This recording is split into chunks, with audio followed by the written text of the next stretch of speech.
ও মা রে, ও মা রে, অভূতপূর্ব পরিবর্তন আসতেছে জামাত ইসলামের ভিতরে। বিশ্বাস করুন, স্বাধীনতার পরে এ প্রথম দেখতেছে যুব শাখা। জামাত ইসলামীতে কিন্তু কোনো যুব শাখা নেই, আছে ছাত্র শিবির, জামাত ইসলামী, শ্রমিক কল্যাণ ফেডারেশন, এই ধরনের সংগঠন। এখন দেখুন এখানে কি আছে, যুব শাখা। তাহলে জামাত ইসলাম আস্তে আস্তে ইনশাল্লাহ আমার কথা গ্রহণ করতেছে ইনডাইরেক্টলি ভাবে। ধন্যবাদ জামাত ইসলামী, ধন্যবাদ।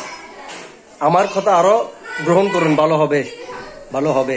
পুরো বাংলাদেশে আপনাদের কোনো সাংগঠনিক সম্পাদক পদ নেই, সাংগঠনিক সম্পাদক পদ সৃষ্টি করুন। ওইসব গঠনতন্ত্র এক পাশে রাখুন।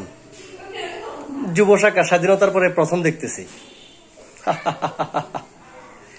ধন্যবাদ জামাত ইসলামী, পরামর্শ গ্রহণ করুন, ভালো হবে। পুরো বাংলাদেশে আপনাদের কোনো সাংগঠনিক সম্পাদক পদ নেই, ওটা সৃষ্টি করুন। গণতন্ত্র দিয়ে দল চলবে না, বাস্তব কথা বলতেছি।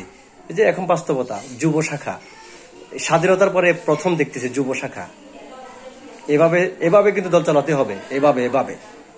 পরামর্শ গ্রহণ করুন, ভালো হবে। আমি একটি কথা বলেছিলাম, গণ গণ নেতা পরিবর্তন করা দেশের জন্য শুভ হতে পারে, দলের জন্য শুভ নয়। অতিরিক্ত গণতন্ত্র দলের জন্য শুভ নয়, দেশের জন্য শুভ হতে পারে। সেটাও জামাত ইসলামী এক ধরনের গ্রহণ করেছে। আর এ প্রথম দেখতেছি যে যুব শাখা জামাত ইসলামের, এটা অত্যন্ত একটি আনন্দের বিষয়। আমি জামাত ইসলামীকে বলবো, নিজেদেরকে আরো শুধরান, নিজেদেরকে আরো পরিণত করুন, রাজনীতির মধ্যে সম্পূর্ণভাবে অ্যাক্টিভ হন, তাহলে ক্ষমতার স্বাদ পাবেন, না হয় পাবেন না। পুরো বাংলাদেশে আপনাদের কোনো সাংগঠনিক সম্পাদক পদ নেই, কেন্দ্রীয় কমিটিতেও সাংগঠনিক সম্পাদক কোনো পদ নেই। এই সাংগঠনিক সম্পাদক পদ সৃষ্টি করুন। আল্লাহ হাফেজ।